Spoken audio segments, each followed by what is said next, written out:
여러분, 혹시 생각해 보셨어요? 우리 인간은 왜 이렇게 무언가를 기록하려고 애쓰는 걸까요? 아주 오래전부터 인류는 자신의 기억과 지식, 또 이야기를 어딘가에 꼭 담아두고 싶어 했거든요. 자, 이번 시간에는요, 바로 그 기억을 담는 그릇이 어떻게 돌에서 빛으로 진화했는지, 그리고 그 여정이 우리 세상을 어떻게 바꿔놓았는지 한번 따라가 보겠습니다. 우리의 이야기는 저 멀리 선사시대의 어느 동굴에서 시작됩니다. 이곳에서 기억을 남긴다는 건요, 시간과 벌이는 아주 고된 물리적인 싸움 그 자체였어요. 잊지 않기 위해서 또 살아남기 위해서 인류는 가장 단단하고 영원할 것만 같았던 재료, 바로 돌에 모든 걸 새겨 넣었던 거죠. 자, 그럼 첫 번째 시대로 한번 들어가 볼까요? 기억이 곧 바위글 자태였던 시대. 정보는 거대했고 또 꼼짝도 하지 않았습니다. 이 시절의 기록은 아주 뚜렷한 세 가지 특징을 가지고 있었어요.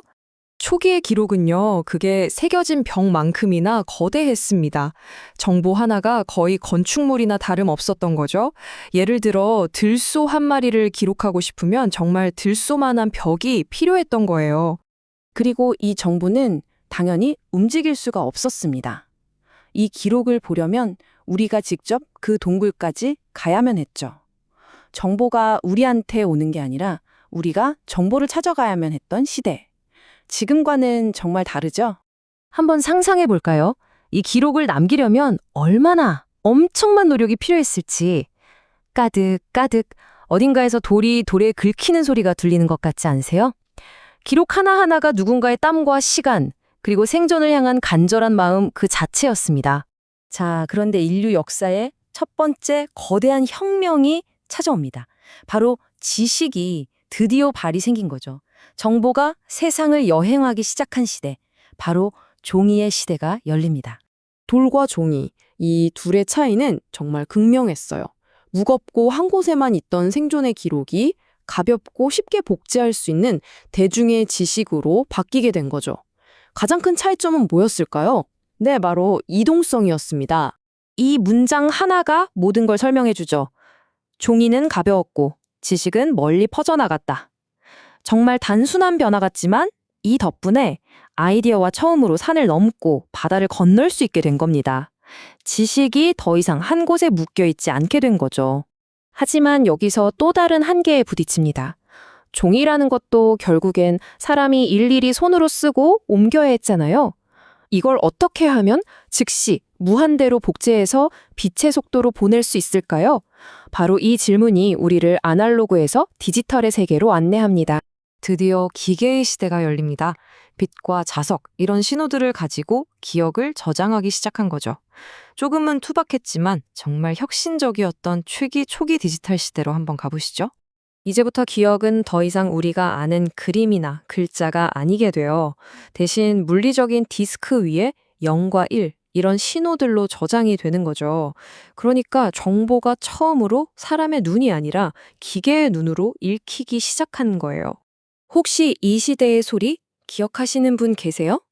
데이터를 읽을 때마다 들려오던 그 특유의 징 철컥 하는 소리요. 맞아요. 충격 한 번에 데이터가 휙 날아갈 수도 있었죠. 좀 불안하긴 했지만 이게 바로 디지털 시대의 문을 연 아주 중요한 순간이었습니다. 그리고 마침내 현재로 왔습니다. 이제는 기억을 담는 그릇이라는 게 거의 눈에 보이지도 않는 시대가 됐죠. 바로 랜드 플래시의 시대입니다. 이제는요, 어마어마한 도서관 하나가 이 모래알보다 작은 칩 하나에 그냥 쏙 들어갑니다. 시끄러운 기계음도 사라졌어요. 대신 데이터가 조용히 흐르는 슈 하는 느낌만 남았죠. 이 변화가 얼마나 엄청난 건지 사실 감이 잘 안 오시죠. 그래서 준비했습니다.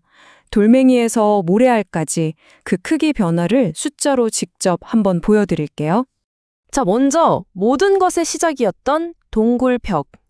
이 거대한 바위에 담을 수 있었던 정보는 놀라지 마세요. 오늘날의 책으로 치면 딱 한 권 정도 분량이었습니다. 그런데 여기서 정말 재미있는 사실이 하나 나와요. 최초의 디지털 매체라고 할 수 있는 플로피 디스크는요, 오히려 책 반 권 정도밖에 못 담았어요. 와, 기술이 발전했는데 용량은 줄어든 거죠. 참 아이러니하죠. 그리고 시드럼이 나오면서 드디어 의미 있는 도약이 시작됩니다.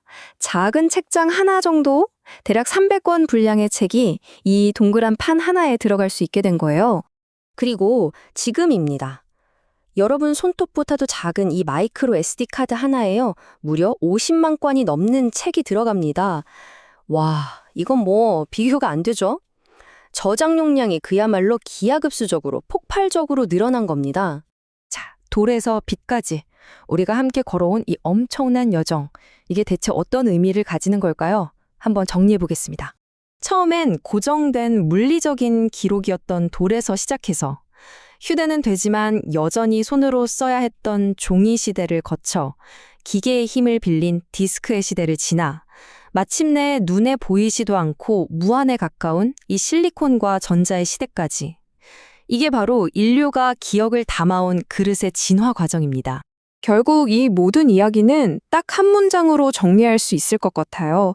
그릇은 작아졌지만 그 안의 우주는 팽창했다. 정말 멋진 말이죠. 기억을 담는 물리적인 그릇은 점점 더 작아졌는데 그 안에 담기는 정보의 우주는 상상할 수 없을 만큼 커진 겁니다. 이제 우리 손에 든 기억의 그릇은요, 눈에 보이지도 않고 전 세계 어디서든 순식간에 꺼내볼 수 있어요. 그렇다면 마지막 질문이 남습니다. 이렇게 강력하고 무한한 그릇을 가진 우리는 앞으로 그 안을 무엇으로 채워나가야 할까요?